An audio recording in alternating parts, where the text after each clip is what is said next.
The morning of July 25, 1944, arrived with clear skies over Normandy.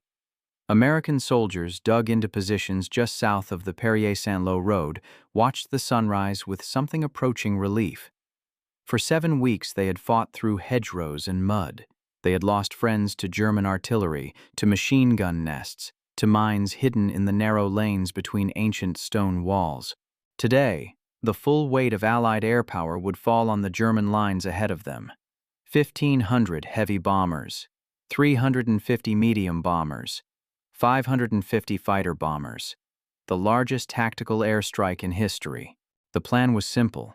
The bombers would destroy German positions in a rectangle 3.5 miles wide and 1.5 miles deep. Then American infantry and armor would advance through the shattered defenses. They would break out of the bocage. They would race across France. They would end the stalemate that had cost thousands of lives. The soldiers waited in their foxholes. They smoked cigarettes. They checked their equipment. Some wrote last letters home. Others simply sat in silence, listening. And then they heard it. The sound came from the north. A low rumble at first, then growing, building into a roar that filled the sky. Wave after wave of bombers, approaching in formation. Beautiful and terrible. The power of nations made visible. Men looked up and felt something close to awe. This was why they would win. This was what Germany could not match. The industrial might of America made manifest in the sky above them. Thousands of tons of bombs, delivered with precision, destroying everything in their path. Some soldiers cheered, others waved at the bombers passing overhead. A few took photographs, wanting to remember this moment, the moment before the breakthrough. The first bombs fell right on target. Explosions erupted in the German lines. Smoke and dust rose into the morning air. The ground shook. The sound was overwhelming, continuous, apocalyptic. And then something changed. The bombs were falling closer. Not in the German positions ahead, but here. In the American lines, in the fields where men waited, in the foxholes where soldiers had taken shelter. There was no time to understand, no time to process what was happening, just the realization, instant and terrible, that the sky they had trusted was killing them. The bombs fell on American positions for over an hour. When the smoke cleared, more than 600 American soldiers were dead or wounded. An American general lay dying in a crater. The units that were supposed to lead the breakout had been shattered, and the men who survived would carry the memory for the rest of their lives. The memory of looking up at their own bombers and knowing they were about to die. This is the story of Operation Cobra, of how the largest airstrike in tactical history became one of the worst friendly fire incidents of World War II, of how American forces bombed American soldiers, how success was built on catastrophe, and how the fog of war can turn salvation into slaughter in the space of minutes. To understand what happened on July 25th, you must first understand what the weeks before had been. The invasion of Normandy on June 6, 1944, had succeeded. Allied forces had established a beachhead. They had pushed inland from the coast. By all measures, the operation was a success. But success had brought a new problem.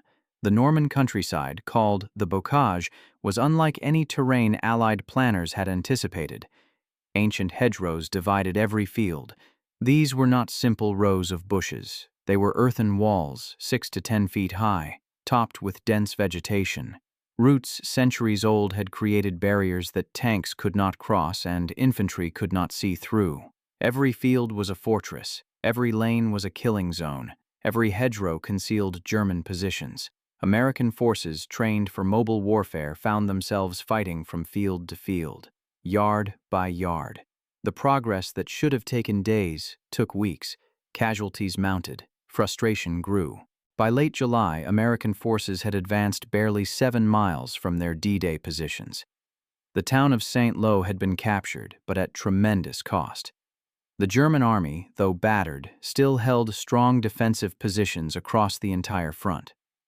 General Omar Bradley, commanding the First Army, faced a crisis. The Allied timetable was collapsing. British and Canadian forces on the eastern flank were stalemated around Caen. American forces in the west were bleeding themselves white in the hedgerows.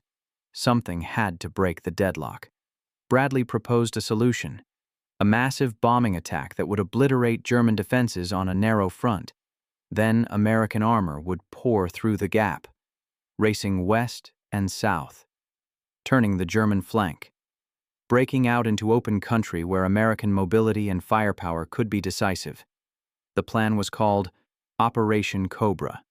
It would require unprecedented coordination between ground and air forces.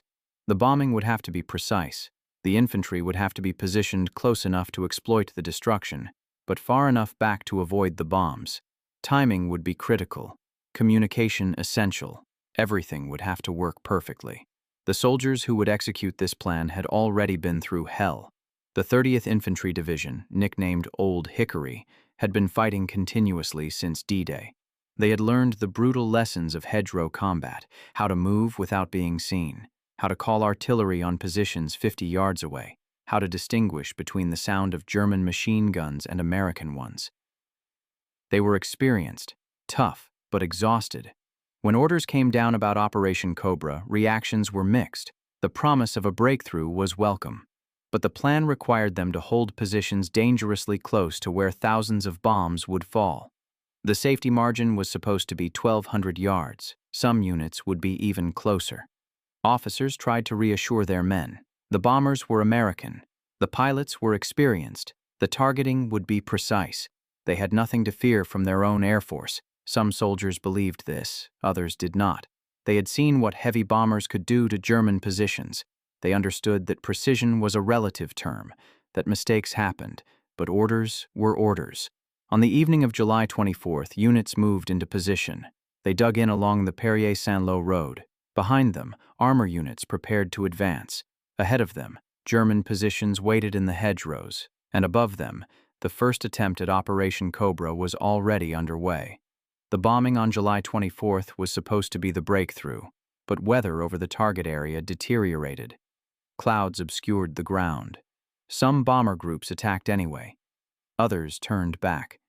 The coordination fell apart, and some bombs fell short.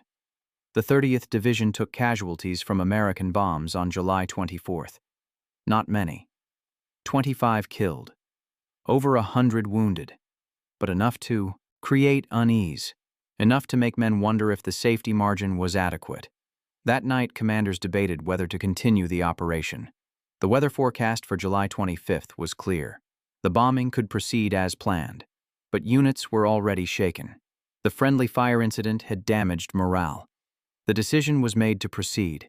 The attack would happen on July 25th. Better weather, better visibility, better results. The soldiers dug in and waited, smoking cigarettes in the darkness, listening to German artillery in the distance, wondering if tomorrow would bring the breakthrough they had been promised, or something else entirely. The bombing plan for Operation Cobra was ambitious in every dimension. Strategic Air Command would provide 1,500 heavy bombers, 8th Air Force B-17 Flying Fortresses and B-24 Liberators, the same aircraft that bombed German cities and factories. Each bomber would carry 40 to 60 100-pound fragmentation bombs. The total tonnage would exceed 3,000 tons. The target area was carefully defined, a rectangle south of the Perrier-Saint-Lô road, running parallel to the road.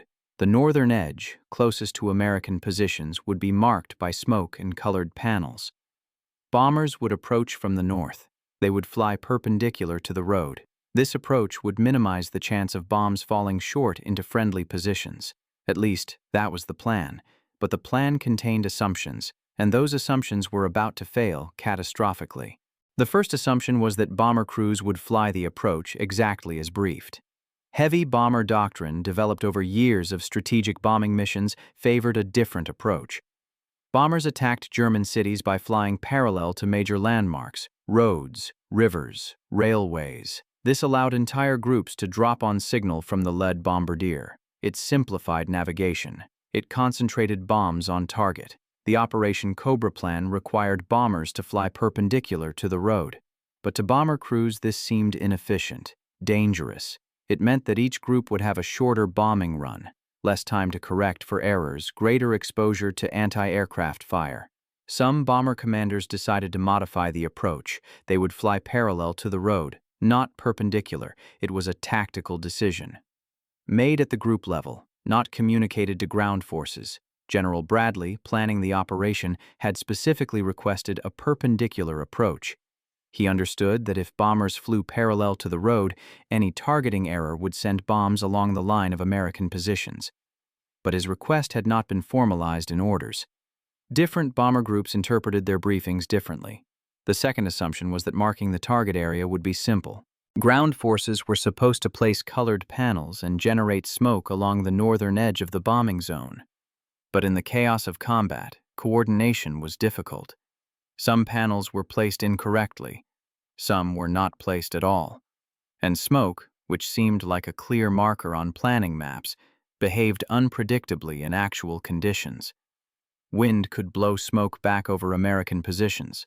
Smoke from artillery fire could obscure the colored panels, and from 20,000 feet, looking down through a bomb site, the difference between friendly and enemy positions was not always clear.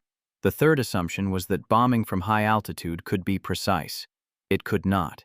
Strategic bombers were designed to destroy cities and factories, large targets where precision meant hitting within a quarter mile. The target area for Operation Cobra was 3.5 miles wide, well within the theoretical capability of high-altitude bombing. But theoretical capability and actual performance were different things. Wind at altitude affected bomb trajectory. Temperature variations changed how bombs fell. The speed of the bomber, the exact moment of release, the slight movements of the aircraft, all of these factors influenced where bombs actually landed. And all of these factors were invisible to the men on the ground waiting for those bombs. On the morning of July 25th, bomber crews received their final briefings. They were told the target was German defensive positions. They were shown maps with the bombing rectangle clearly marked. They were reminded that American forces were nearby and that accuracy was essential. But they were not told about the parallel versus perpendicular approach controversy. They were not told that ground forces were positioned closer than normal doctrine allowed. They were not told that the margin for error was razor thin. They climbed into their aircraft. They took off from bases in England. They formed up into massive formations, and they flew south toward Normandy. Below them, in foxholes and trenches along the Perrier-Saint-Lô road, American soldiers waited. Some had been told to pull back an additional 300 yards, but not all units received this order. Not all units had time to comply. Some remained in positions that were supposed to be safe. That had been promised to be safe. The bombers appeared on schedule. The first waves attacked at 9:38 a.m., and within minutes, everything that could go wrong began to go wrong. The bombing began exactly as planned. The first waves of heavy bombers approached from the north. They flew at 20,000 feet above the range of German anti-aircraft fire. Lead bombardiers identified the target area using the Perrier-Saint-Lô road as a reference. Smoke and colored panels marked friendly positions. The bombs fell on German positions. Explosions erupted in the hedgerows south of the road. The ground shook. Men in American foxholes felt the concussions even from 1,200 yards away. So far, everything was working. But the bomber stream was long. 1,500 heavy bombers cannot attack simultaneously. They came in waves, group after group, and each group made its own targeting decisions based on what their bombardiers could see. Smoke from the first bombs began to obscure the target area. What had been clear visual references became obscured. Bombardiers strained to identify landmarks, to distinguish between the bombing zone and the safety zone.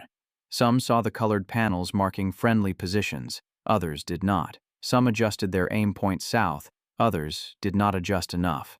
And wind was blowing the smoke north, back over the road, back over American positions. In the command post of the 30th Infantry Division, officers monitored the attack. Initial reports were positive. The bombing was hitting German positions. The noise was tremendous. The destruction appeared total. Everything was proceeding according to plan. Then a different kind of report came in, from a forward observer. Bombs falling short, in American positions, casualties. The report was initially dismissed. Stray bombs.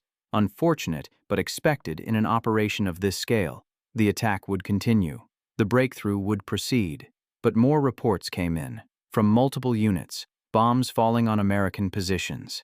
Heavy casualties. Men screaming over the radio that they were being bombed by their own aircraft. Officers tried to contact the bomber command, to stop the attack, to correct the targeting, but communication protocols between ground and air forces were inadequate. There was no direct link, no way to tell the bombers 20,000 feet above that they were killing American soldiers. The bombing continued for another hour. For the men on the ground, the experience was beyond comprehension.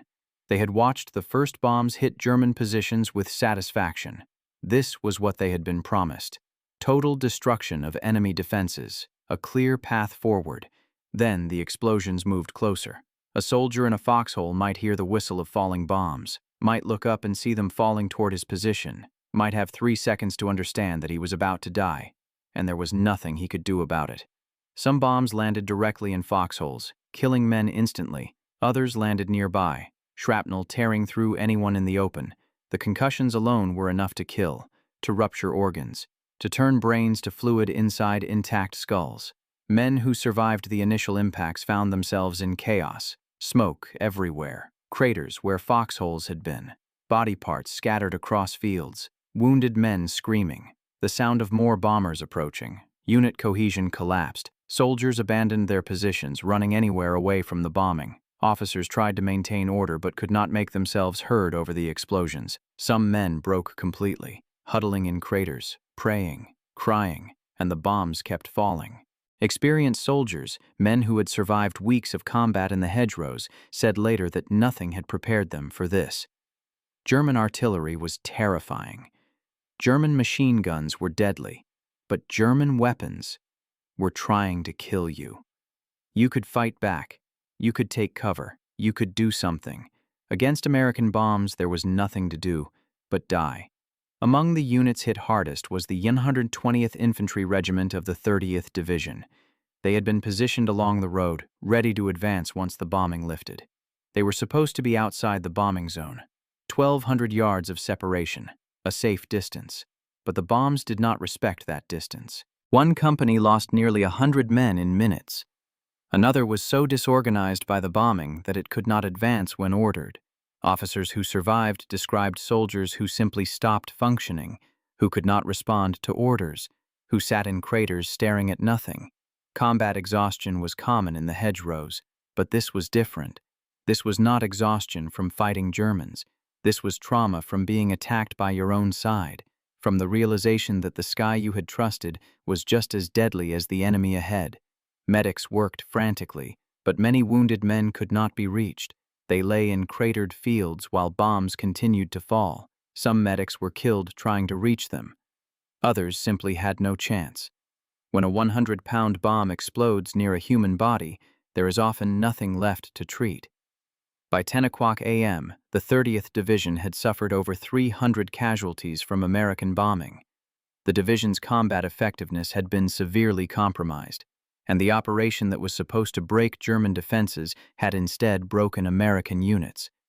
But the tragedy was not over, because in an observation post near the front line, one of the highest-ranking officers in the American Army was watching the bombing, and the bombs were falling toward him. Lieutenant General Leslie James McNair was not supposed to be at the front. As Commanding General of Army Ground Forces, his role was administrative, training, doctrine, preparing units for deployment. He operated from Washington, overseeing the massive expansion of the American Army. But McNair had grown frustrated with his desk job. He was 61 years old. He had served in the First World War. He believed that senior officers should understand combat firsthand, should see what their training doctrines produced when tested in battle. He had requested permission to observe operations in Normandy. The request had been granted reluctantly. Senior officers, particularly those involved in classified planning, were not supposed to expose themselves to unnecessary risk. But McNair insisted. He wanted to see Operation Cobra, to witness the breakthrough, to observe how American forces performed under the most demanding conditions. On July 25th, he positioned himself with the 30th Infantry Division in an observation post near the Perrier-Saint-Lô road, close enough to see the bombing, close enough to observe the advance that would follow, close enough to die. McNair watched the bombing begin with professional interest. He had overseen the training of many of the soldiers waiting to advance. He had approved the doctrines that would guide the breakout. This was the culmination of years of work, the test of everything the Army ground forces had built. The initial bombing appeared successful. German positions erupted in flames and smoke. The concentration of firepower was impressive, overwhelming. Then the bombs began falling short. McNair's position was struck by multiple bombs. The observation post, which offered some protection against artillery, offered none against aerial bombardment. 100-pound fragmentation bombs, designed to kill infantry in open ground, were devastatingly effective. McNair was killed instantly. His body was so badly damaged that initial identification was difficult. His West Point ring, still on his finger, provided confirmation. He was the highest-ranking American officer killed by enemy action in World War II. Except it was not enemy action. The death of General McNair was a personal tragedy and a symbolic catastrophe. At the personal level, a dedicated officer had died senselessly, killed by the Air Force he had helped build, in an operation that was supposed to showcase American military coordination. At the symbolic level, it represented everything that had gone wrong with Operation Cobra: the lack of coordination, the inadequate safety margins, the gulf between planning and execution. News of McNair's death was initially suppressed. The public was told he had been killed by enemy artillery. The details of the friendly fire incident were classified, not because they were militarily sensitive, but because they were embarrassing. The American public had been told that their military was a precision instrument, that coordination between services was excellent, that American technology and training produced results that German forces could not match. McNair's death contradicted all of these narratives. It revealed that American forces could kill their own soldiers through coordination failures, that safety margins could be inadequate, that senior officers could die in friendly fire incidents that should never have happened.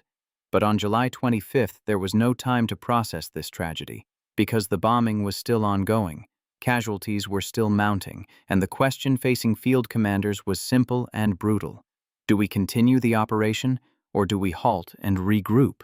The decision would determine the fate of thousands of men and the course of the Normandy campaign.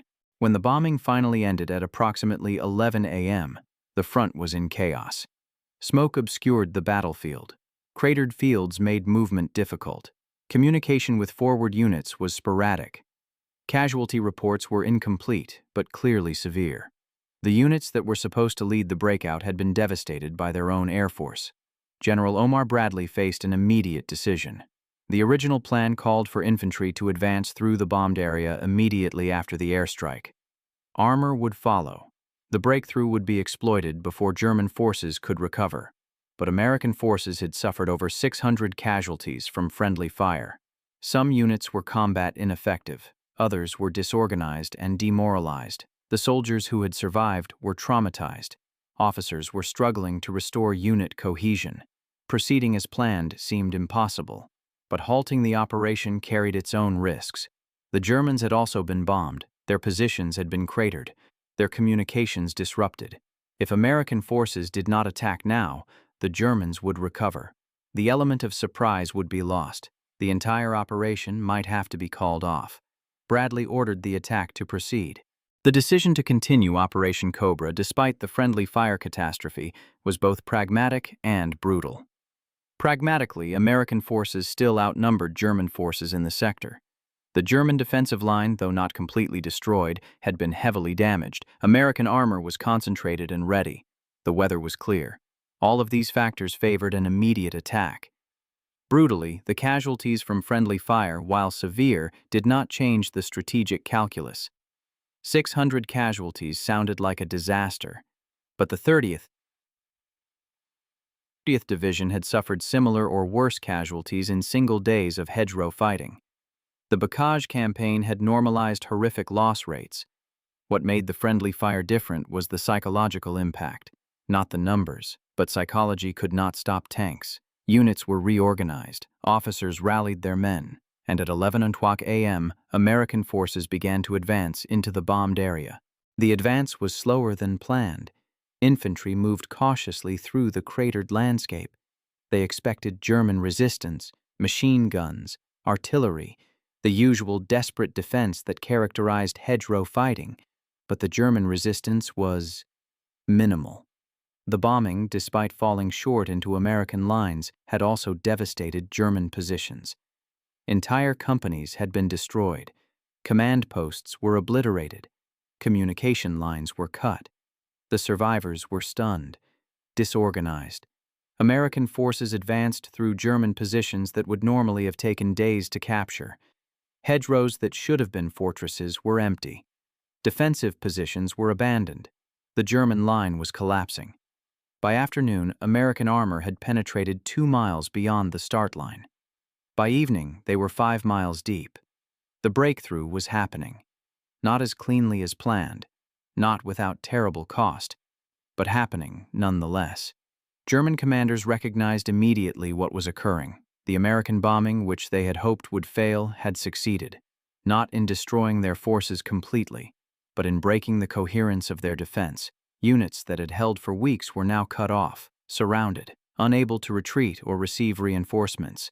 The German 7th Army began a fighting withdrawal, trying to establish new defensive lines, trying to prevent the American breakout from becoming a rout. But the momentum had shifted. American forces, despite their losses, were advancing rapidly. The bocage, which had constrained them for weeks, was behind them. Open country lay ahead. Operation Cobra, born in catastrophe, was succeeding. The soldiers who survived the friendly firebombing of July 25th carried scars that were not always visible. Physical wounds could be treated. Men with shrapnel injuries were evacuated. Burns were bandaged. Broken bones were set. The medical system, efficient and thorough, processed casualties with practice competence. But psychological wounds were different. Combat psychiatrists in field hospitals noted an unusual pattern. Soldiers evacuated after the bombing exhibited symptoms more severe than those typically seen in combat exhaustion cases. They were withdrawn, uncommunicative. Some refused to accept that they had been bombed by American aircraft. Others became convinced that the entire Air Force was incompetent or malicious. Trust had been broken in a way that was difficult to repair. Infantry fighting German forces understood the covenant. The enemy was trying to kill you. You were trying to kill them. It was brutal but comprehensible. You could direct your fear and anger toward an identifiable opponent. But when your own Air Force bombs you, that covenant collapses. Where do you direct the fear? The anger? How do you trust the sky again? Some soldiers never did. Unit cohesion in the affected divisions took weeks to rebuild. The 30th Infantry Division, which bore the heaviest casualties, was withdrawn from the line for rest and reorganization. Replacement soldiers were integrated. Officers worked to restore confidence, but the reputation of the 30th Division had been permanently altered. They were known as the unit that had been bombed by their own Air Force. Twice, on July 24th, and again on July 25th. Some soldiers wore this as a bitter badge of honor. Others refused to discuss it. When the division returned to combat, they performed well. They would fight across France and into Germany. They would earn battle honors and commendations, but they would never forget July 25th. Survivors spoke of the incident in understated terms. They would say that the bombing was unfortunate, that mistakes happened in war, that they continued the mission despite setbacks, but in private conversations the language was different. The bombing was not a mistake. It was a betrayal, a failure of coordination so severe that it called into question the entire system. How could you plan an operation this large and not ensure that American bombs would not fall on American soldiers? How could the safety margins be so inadequate? How could communication between ground and air forces be so poor? These questions had no satisfying answers. The bomber crews who flew the mission on July 25th were not informed that they had bombed American positions. Most believed they had struck German targets. Some had seen the colored panels marking friendly positions. Others had not. The smoke and chaos had made visual identification difficult. They had done their jobs to the best of their ability. Only later, when interrogations and investigations began, did the full scope of the tragedy become clear. Some bombardiers insisted they had followed procedures correctly, that their targeting was accurate, that if American soldiers were hit, they must have been positioned incorrectly. Others admitted that visibility had been poor, that identifying the exact bombing line had been difficult, that margins for error were thinner than they had been told. A few expressed guilt. Recognizing that their bombs had killed American soldiers was devastating. But institutional responses discouraged dwelling on this. The mission had been successful. The breakout had occurred. Individual mistakes, while regrettable, were part of the cost of war. The official investigation concluded that multiple factors had contributed to the friendly fire incident. Poor coordination, inadequate communication, wind conditions, smoke obscuration, insufficient safety margins. Blame was distributed so widely that it became meaningless. No individual was held responsible. No systemic changes were implemented immediately. The conclusion seemed to be that such incidents were inevitable in operations of this scale. For the men who had been bombed, this conclusion was cold comfort. Despite the catastrophic friendly fire incident, Operation Cobra achieved its objectives. By July 27th, American forces had broken through German defenses. The bocage was behind them. Armor raced west and south into Brittany and toward the Loire River. German forces, unable to establish coherent defensive lines, retreated in disorder. The breakout that had seemed impossible in mid-July was now reality.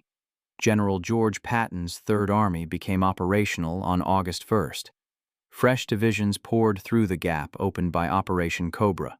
Within weeks, American forces had liberated most of northwestern France. Paris would be liberated by late August. The German position in Western Europe was collapsing. Operation Cobra was recognized as a decisive turning point in the Normandy campaign. Despite its flawed execution, it had broken the stalemate. It had demonstrated that properly concentrated force could overwhelm even strong German defenses. But this success came with an asterisk, written in the blood of American soldiers killed by American bombs. The bombers came as promised, the breakthrough happened as planned, and American soldiers died under American bombs while liberating a foreign land from tyranny. All of these things are true. All of these things must be remembered, not to condemn, not to celebrate, but to understand what warfare actually is. Not glory, not heroism alone, but also confusion, mistake, friendly fire falling on men who deserved better. The fog of war does not discriminate. It does not distinguish between enemy and ally. It simply obscures. And in that obscurity, terrible things happen. Operation Cobra succeeded. France was liberated. History moved forward. But in the field south of the Perrier-Saint-Lô road on the morning of July 25, 1944, American soldiers learned a truth that no briefing could have prepared them for, that sometimes the greatest danger comes not from the enemy ahead, but from the sky above, from the very forces sent to protect them.